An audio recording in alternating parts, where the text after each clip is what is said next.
Naye Raheli alipoona ya kuwa hamzalii Yakobo mwana, Raheli alimwonea ndugu yake wivu. Akamwambia Yakobo, nipe wana, kama sivyo nitakufa mimi. Yakobo akamghadhibikia Raheli, akasema, je, mimi ni badala ya Mungu aliyekuzuilia uzao wa mimba? Akasema, yuko mjakazi wangu Bilha, uingie kwake ili kwamba azae juu ya magoti yangu, nami nipate uzao kwa yeye. Basi akampa Bilha mjakazi wake kuwa mkewe. Yakobo akaingia kwake, naye Bilha akapata mimba, akamzalia Yakobo mwana. Raheli akasema, Mungu amenipa haki yangu, naye amesikia sauti yangu, akanipa mwana. Kwa hiyo akamwita jina lake Dani. Bilha, mjakazi wa Raheli, akapata mimba tena, akamzalia Yakobo mwana wa pili. Raheli akasema, wa mashindano makuu nimeshindana na ndugu yangu, nikashinda. Akamwita jina lake Naftali. Lea alipoona ya kuwa ameacha kuzaa, alimtoa Zilpa, mjakazi wake, akampa Yakobo kuwa mkewe. Zilpa, mjakazi wa Lea, akamzalia Yakobo mwana. Lea akasema, bahati njema. Akamwita jina lake Gadi. Zilpa, mjakazi wa Lea, akamzalia Yakobo mwana wa pili. Lea akasema, ni heri mimi, maana wanawake wataniita heri.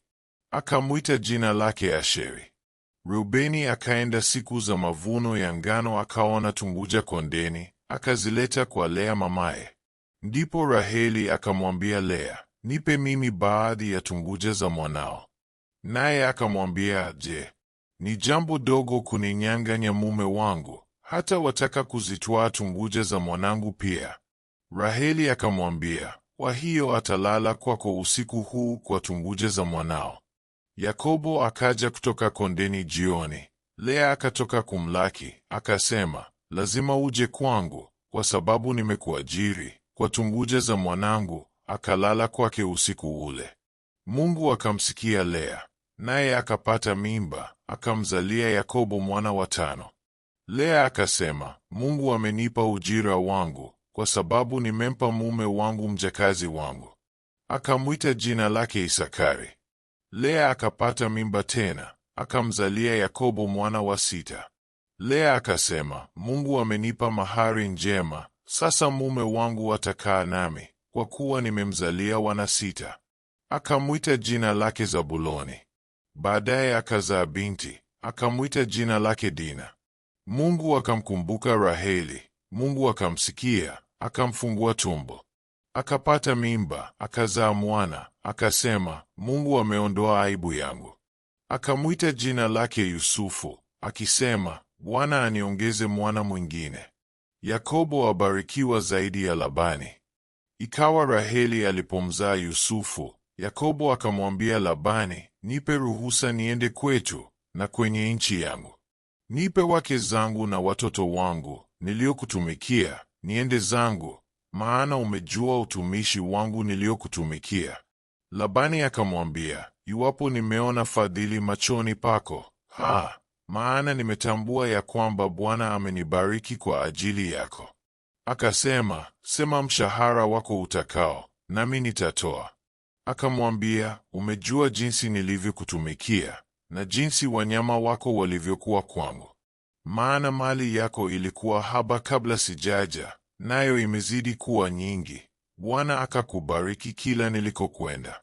Basi sasa, nitaangalia lini mambo ya nyumba yangu mwenyewe? Akamuuliza, nikupe nini? Yakobo akasema, usinipe kitu. Ukinifanyia neno hili, nitalisha wanyama wako tena na kuwalinda. Nitapita katika wanyama wako wote leo, na kutoa huko kila mnyama aliye na madoadoa na marakaraka, na kila mnyama mweusi katika hao kondoo, na aliye na marakaraka na madoadoa katika mbuzi, nao watakuwa mshahara wangu.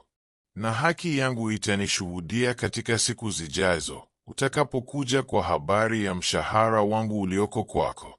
Kila asiye madoadoa au marakaraka katika mbuzi, au asiye mweusi katika kondoo, akionekana kwangu, itahesabiwa kuwa ameibiwa.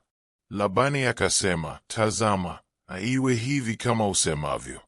Basi akatoa siku ile mbuzi waume walio na milia na madoadoa, na mbuzi wake walio na madoadoa na marakaraka, kila aliye na doa jeupe, na kondoo wote waliokuwa weusi, akawatia mikononi mwa wanawe. Akajitenga na Yakobo mwendo wa siku 3, naye Yakobo akachunga wanyama wa Labani waliosalia. Yakobo akatwaa fito za mlubna mbichi na mlozi na mwaramoni, akazibambua maganda, mistari mieupe ionekane ndani ya hizo fito.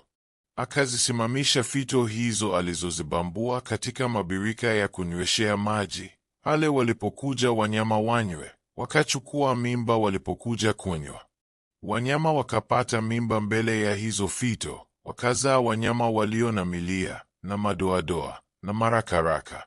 Na Yakobo akawatenga wana-kondoo, akazielekeza nyuso za makundi zielekee wale waliokuwa na milia, na kila aliyekuwa mweusi katika wanyama wa Labani.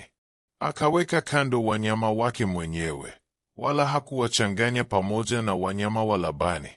Ikawa kila walipopata mimba wanyama wenye nguvu, Yakobo akaziweka zile fito mbele ya macho ya hao wanyama katika mabirika ili kwamba wachukue mimba kati ya zile fito.